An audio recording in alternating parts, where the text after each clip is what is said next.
nè khmui á ngôn lơ nâng từ tiết nát khmui sạch than là phiệp ở tây dương á ngôn lơ vì cả đo sai chi và phiệp ở ruộng nơi ประจำ ថ្ងៃ របស់ khmui tiết ná cứ cả tiền do ប្រទេស dương vì cả lếp tập bạc របស់ bọt tì khmui ở toàn yul là toànចំណុច ហ្នឹង ngôn ná khmui ngôn ná ប្រទេស យើង ប្រព័ន្ធ ប្រជាធិបតេយ្យ ឬ ប្រព័ន្ធ នៃ ការ ដឹកនាំ រដ្ឋ ដោយ ប្រជា ពលរដ្ឋ ណា មិន ត្រឹម តែ មាន អត្តន័យ ត្រឹម តែ ការ ដោះស្រាយ ជីវភាព រស់ នៅ ប្រចាំ ថ្ងៃ របស់ khmui ឲ្យ សបោសបាយ ប៉ុណ្ណោះ ទេ ថែម ទាំង មាន អត្តន័យ ដើម្បី រំដោះ ប្រទេស យើង ពី កញ្ញាំ របស់ បរទេស ទៀត សព ថ្ងៃ khmui ដោយ សារ ប្រព័ន្ធ ប្រមូល ផ្ដុំ អំណាច នេះ ណា ភោគទ្រព្យ របស់ យើង មក ប្រទេស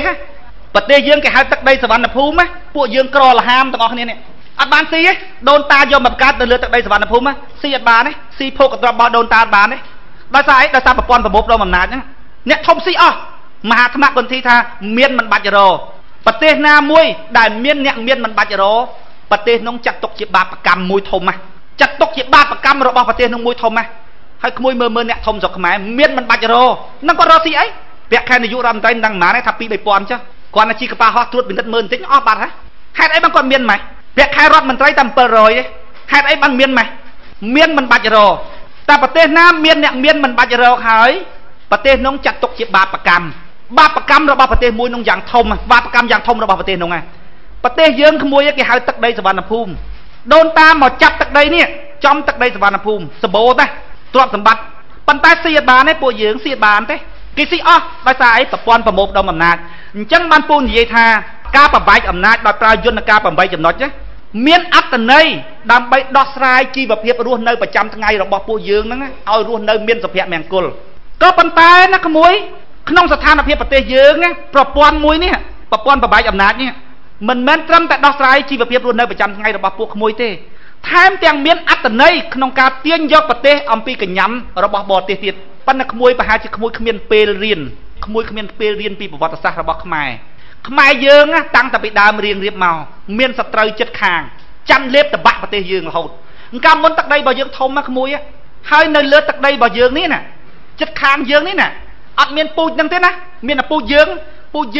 ចាម ពូជ មន អត់ មាន យួន ទេ ណា ហើយ ក៏ អត់ មាន សៀម ដែរ កាល ពី ដូន តា យើង យូរ មក ហើយ អត់ មាន ទេ ពូជ ពីរ ហ្នឹង ពូជ ពីរ ហ្នឹង ទំ តែ មក ទេ ក្មួយ ទៅ តែ មក ទេ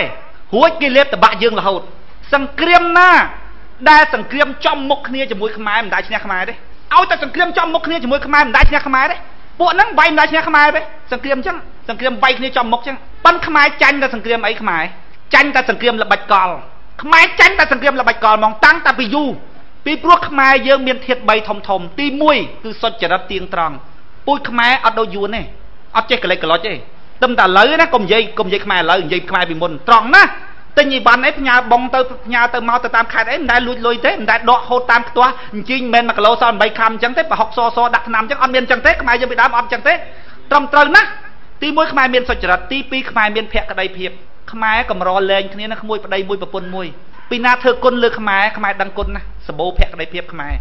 បើ យួន វិញ យើង ធ្វើ គុណ លើ វា ដល់ ថ្ងៃ ដែល វា លេប យើង វា លួច យើង វា ប្លន់ យើង បដ ாய் សាស នោះ ចំ ខ្មែរ យើង អត់ ចឹង ឯង មាន ភក្តីភាព ទី 3 ខ្មែរ មាន ភេទរភាព ភាព ជា បង ប្អូន ណា ដូច ថា មាន អ្នក ជំងឺ ក្បែរ ផ្ទះ អី ដេក យាម គ្នា ទៅ វិញ ទៅ មក មាន អ្នក ស្លាប់ អី ទៅ ដេក កដរ ដេក អី ចឹង ណា នៅ ស្រុក គេ អត់ មាន អញ្ចឹង ទេ ពូជ ខ្មែរ យើង មាន អា ហ្នឹង សុចរិត ភក្តីភាព និង ភេទរភាព ពូជ ខ្មែរ ហ្នឹង អា 3 ហ្នឹង ល្អ តែ អា 3 ហ្នឹង ក៏ មាន ចំណុច ខ្សោយ ដែរ ក្មួយ ខ្មែរ ត្រង់ ណា អា ត្រង់ ហ្នឹង ហើយ គេ ស្រួល បោក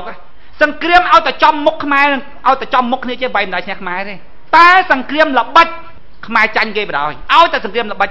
ក្មួយ បំបាច់ មើល ឆ្ងាយ ទេ ក្មួយ មើល ប្រវត្តិ ខ្លីៗ ហ្នឹង ក្មួយ សួរ តែ ហេតុ អី បាន ជា ខ្មែរ យើង ងាប់ អស់ 2 លាន អ្នក ជំនាន់ អាពត ក្មួយ តែ មើល ប្រវត្តិសាស្ត្រ ឡើង វិញ អាពត ចុង ក្រោយ ក្មួយ ធ្វើ មិន ចេះ សល់ អី ដែរ ក្មួយ អង្គុយ តែ កវី ក្បាល អង្គុយ តែ កវី ក្បាល មក អាពត កវី សឹង ដាច់ ក្បាល គេ សួរ ថា ថៃ បាន ងាប់ អស់ ខ្មែរ 2 លាន អ្នក អត់ មាន លទ្ធភាព បញ្យល ខ្មែរ ទេ ពី ព្រោះ ខ្មែរ ចោទ ថា ប៉ុល ពត សម្លាប់ ខ្មែរ គេ ឃើញ ទាំង អស់ គ្នា អន្តរជាតិ ឃើញ ថា ប៉ុល ពត សម្លាប់ ខ្មែរ ដូច្នេះ ពូ បកាយ តែ ម៉េច បើ គេ ឃើញ ពូ អាកក ស្រស់ នៅ មុខ ណា ប៉ុន្តែ ត្រង់ ពូ ចាញ់ ល្បិច គេ នេះ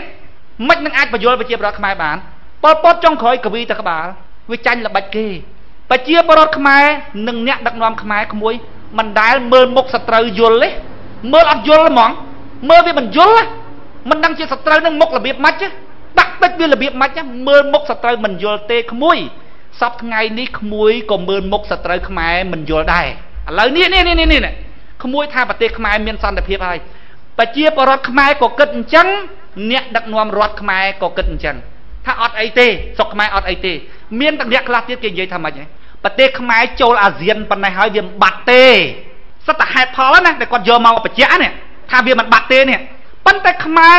មិនដែលបានដាក់កកូតទល់មុខគ្នាដើម្បីតែជែកគ្នាមើលថាតើវាបាត់ឬមិនបាត់តើដល់ដំណាក់កាលដែលបរទេសវាកលៃខ្លួនទៅជាស្អីទៀតហើយពូលើកឧទាហរណ៍ដូចជំងឺគ្រុនចាញ់អញ្ចឹងជំងឺគ្រុនចាញ់វាមានមេរោគរបស់វាពេលណាគេដាក់ថ្នាំចំជំងឺគ្រុនចាញ់អាជំងឺគ្រុនចាញ់ហ្នឹងមេរោគរបស់វាផ្លាស់ប្ដូរខ្លួនវាទៅជាមានភ្នាសមួយដែលយើងមិនដែលឃើញសោះយើងឃើញមេរោគគ្រុនចាញ់មុនអត់មានភ្នាសទេឥឡូវមិនក៏វាទៅជាមានភ្នាសអញ្ចឹងតាមពិតមេរោគគ្រុនចាញ់ដដែលប៉ុន្តែពេលយើងដាក់ថ្នាំវាត្រូវវាប្រែប្រួលរូបរាងសន្តានរបស់វាទៅដាក់មានភ្នាសយើងអត់ដឹងថាហ្នឹងមេរោគគ្រុនចាញ់ទេមើលមុខសត្រូវមិនដែលយល់ទេយើងយល់ថាអាមេរោគគ្រុនចាញ់មុខវាអញ្ចេះដល់ពេលវាដូរទៅអញ្ចេះយើងអត់ដឹងសប្ថ្ងៃហ្នឹងយើងកំពុងតែយល់ថាខ្លួនយើងមានសន្តិភាពហើយម្នាក់គិតអញ្ចឹងបានពូបដូចថាម៉េចហ៎ពូបដូចថាទឹកដីខ្មែរមួយទាំងមូលនេះណាក្មួយដូរតម្រៃមួយយ៉ាងធំតម្រៃមួយយ៉ាងធំវាងាប់តម្រៃងាប់យ៉ាងធំងាប់ស្ពីងហើយពួកយើងទាំងអស់គ្នាដែលរស់នៅក្នុងប្រទេសខ្មែរហ្នឹងទាំងប្រជាពលរដ្ឋទាំងអ្នកកាន់ការងារស្រុកទេសដូចជាថ្មាតអញ្ចឹងវាទៅចោះពោះតម្រៃហ្នឹងវាចោះពោះតម្រៃហ្នឹងស៊ីវាលងស៊ីទៅមានអ្នកដឹងគេស្រែកប្រាប់ថាពួកថ្មាតទាំងឡាយប្រញាប់ចេញជាបន្ទាន់តម្រៃកំពុងតែដណ្ដែតចូលក្នុងមហាសាគរជ្រៅទៅហើយមិនតិចទៀតណាដល់ពេលអ្នកចឹកអាតម្រៃហ្នឹងធ្លុះធ្លាយអស់ទៅអ្នកនឹងហើរឡើងអត់តាន់ទេពីព្រោះតម្រៃហ្នឹងចេះតែដណ្ដែតទៅកណ្ដាលមហាសាគរកាន់ឆ្ងាយទៅពេលណាតម្រៃធ្លុះធ្លាយក្មួយងើបឡើងអត់ដឹងកោះដឹងក្រោយនៅណាបណ្ដោយប៉ុន្តែពួកថ្មាតទាំងឡាយគេអត់ជឿគេថាប្រទេសយើងចូលអាស៊ានប៉ុណ្ណេះហើយមិនបាត់ប្រទេសយើងចេះហើយវានាំគ្នាចាក់ស៊ីរាល់ថ្ងៃនេះថាអត់ទេបងប្អូនជំនុំគ្នាឈប់ចាក់ស៊ីមកសន្ទុះសិនដាក់កកូតមកសិនជំនុំគ្នាមួយតើប្រទេសយើងវាប្រំបាត់ទេអត់តើបរទេសវាផ្លាស់ប្ដូររូបរាងវាយ៉ាងម៉េចដើម្បីលេបយកទឹកដីខ្មែរវាផ្លាស់ប្ដូរដូចមេរោគមិនអញ្ចឹងវាប្ដូរខ្លួនវាពីសន្តានមេរោគដែលយើងធ្លាប់ស្គាល់ទៅជាមុខមាត់រៀងទៅវារបៀបមិនហើយអត់ព្រមស្ដាប់គ្នាក្មួយមើលសន្តានដែលបរទេសកំពុងតែធ្វើលើទឹកដីរបស់យើងដើម្បីបញ្ជាក់ថាវាជាមនោគមវិជ្ជារបស់បរទេសដើម្បីបន្សាបខ្មែរដែរឬទេទ្រឹស្ដីរបស់វាដើម្បីយកទឹកដីរបស់យើងគេប្រើពាក្យថាដាក់ថ្នាំបន្ទន់ឆ្អឹងរួចលេបទាំងមូលនេះជាទ្រឹស្ដីរបស់វាដាក់ថ្នាំបន្ទន់ឆ្អឹងរួចលេបទាំងមូលដោយមនុស្សឡើងឈាមអញ្ចឹងនៅឡើងឈាមអត់ងាប់ទេដេកលើក្រែបណ្ដារួចទេវាទន់ឆ្អឹងភ្នែកវាភ្លឹបបណ្ដារួចទេអាណាអាកកក៏និយាយមិនរួចផងអ្នកឡើងឈាមមិនត្រឹមតែដើរមិនរួចទេនិយាយក៏មិនរួចផងប៉ុន្តែទាន់ងាប់ទេស្រុកខ្មែរយើងអញ្ចឹងមានខ្មែរយើងខ្លះគេថាគេចូលមករំដោះទឹកដីយើងប៉ុណ្ណឹងហើយនៅតែមិនដឹងគុណគេទៀតឃើញទេខ្មែរមើលមុខសត្រូវអត់យល់ទេខ្មែរមើលមុខសត្រូវអត់យល់តតសោះអញ្ចឹងបានពូព្រួយបារម្ភថាខ្មែរមិនមើលមុខសត្រូវអត់យល់អញ្ចឹងវាដូរភេទហើយវាដូររៀងរើវាដូរសន្តានរបស់វាហើយខ្មែរទាំងអស់គ្នាសូមមកជំនុំគ្នាបន្តិចសិនឥឡូវយើងមើលប្រថាយើងថាប្រទេសយើងចោះមានប៉ុលពតសម្លាប់បរទេសវាត្រូវចូលមកសង្គ្រោះជាតិយើងចុះឡាវក្មួយមើលឡាវមើលឡាវមានប៉ុលពតឯណាសម្លាប់នៅក្នុងឡាវមានសម្លាប់គ្នាណាមានឆ្លោះគ្នាណាឥឡូវក្មួយទៅមើលឡាវខ្លាំងជាងខ្មែរទៀតនៅមន្ទីរឃុំទងជ័យយួនមួយទងជ័យឡាវមួយនៅសាលារៀនទងជ័យយួនមួយទងជ័យឡាវមួយនៅមន្ទីរស្រុកទងជ័យឡាវមួយទងជ័យយួនមួយនៅមន្ទីរខេត្តទងជ័យឡាវមួយទងជ័យយួនមួយប្រទេសឡាវសោះរឿងអីដែលយើងបញ្ជ្រាបដាក់ទងជ័យខ្លួនយើងទៅប៉ុណ្ណាណីនៅប្រទេសគេនោះហើយសួរថាតើគេចូលទៅសង្គ្រោះប្រទេសឡាវដែរប្រទេសឡាវមានអពតឯណានៅក្នុងហេតុអីបានទៅចូលទៅនៅក្នុងពេញដែរហើយគេសួរថាហេតុអីបានឡាវមិនរើមិនក៏មិនដកអាទងជ័យកវត្តយកទៅមិនក៏ទៅមើលមើលក្មួយមេឃុំក៏យួនមេស្រុកក៏យួនទាំងអស់ប្រទេសឡាវបានគ្រប់គ្រងដោយយួនដល់ពេលប្រជាពលរដ្ឋខ្មែរវិញយើងប្រាប់ថាបរទេសកំពុងតែប្រែប្រានវាហើយពីព្រោះវាធ្វើឲ្យត្រូវសន្តាននៃប្រទេសមួយហៅខ្មែរឲ្យមកស្ដាប់គ្នាអត់ព្រមស្ដាប់ទេអត់ព្រមស្ដាប់ហ្មងឡើងតែរវល់ចម្រៀងរវល់ក្រៅអូខេរវល់ស្អីណានោះចាក់ឌីសចាក់អីគាត់រាំច្រៀងណានោះគាត់អត់ស្ដាប់យើងទេថាស្ដាប់ហើយយកទៅពិចារណាបើមិនមែនចាំត្រឡប់ទៅវិញទៅពួកថ្មសប្ងៃកំពុងតែចុកចឹកក្នុងពោះតម្រៃហ្នឹងអាតម្រៃអីចេះដណ្ដែតចូលក្នុងមហាសាគរពូថាលិចឥឡូវហើយដល់ពេលលិចទៅពួកថ្មហើរឡើងនៅកណ្ដាលមហាសាគរទុនឆ្អឹងងើបលែងរួចពេលហ្នឹងក្មួយធ្វើម៉េចបាត់ប្រទេសមួយទាំងមូលក្មួយមើលប្រទេសយើងនៅមានប្រជាពលរដ្ឋខ្មែរមើលមុខសត្រូវអត់យល់ទេ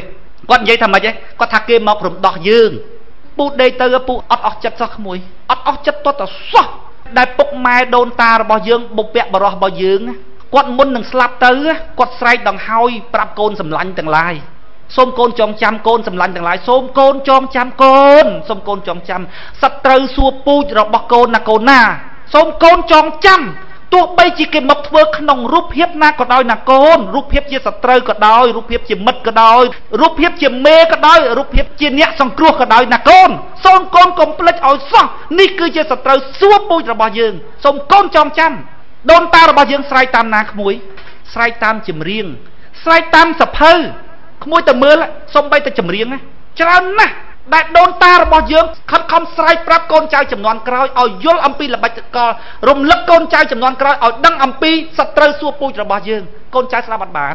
កូនចៅស្ដាប់អត់បានសប្ងៃស្ដាប់អាចម្រៀងនឹងស្ដាប់មិនកើតទេកវត្តរបស់ដូនតានឹងចោលទៅទៀតសភៅដែលដូនតាសរសេរប្រាប់អំពីប្រវត្តិរបស់បរទេសលេបតបាក់ទឹកដីលេបតបាក់ទឹកដីយើងក៏ស្ដាប់អត់យល់ក៏អត់ចេះមើលបើសិនណាជាដូនតាស្លាប់ទៅជាខ្មោចគាត់នៅក្បែរយើងមិនដឹងជាគាត់ហូរទឹកភ្នែកប៉ុណ្ណាទេបណ្ដាំរបស់គាត់សម្រាប់កូនចៅជំនាន់ក្រោយកូនចៅធ្វើមិនដឹងណែក្មួយធ្ងន់លើសនឹងទៅទៀតណាក្មួយស្ថានភាពប្រទេសយើងធ្ងន់លើសពីការដោះស្រាយជីវភាពរស់នៅប្រចាំថ្ងៃរបស់ក្មួយទៀតណាគឺការទាញយកប្រទេសយើងពីការលេបតបាក់របស់បរទេសក្មួយអត់ទាន់យល់អត់ត្រង់ចំណុចហ្នឹងធ្ងន់ណាស់ក្មួយធ្ងន់ណាស់ប្រទេសយើងប្រព័ន្ធប្រជាធិបតេយ្យឬប្រព័ន្ធនៃការដឹកនាំរដ្ឋដោយប្រជាពលរដ្ឋណាមិនត្រឹមតែមានអត្ថន័យត្រឹមតែការដោះស្រាយជីវភាពរស់នៅប្រចាំថ្ងៃរបស់ក្មួយឲ្យសបោសបាយប៉ុណ្ណោះទេថែមទាំងមានអត្ថន័យដើម្បីរំដោះប្រទេសយើងពីកញ្ញាំរបស់បរទេសទៀត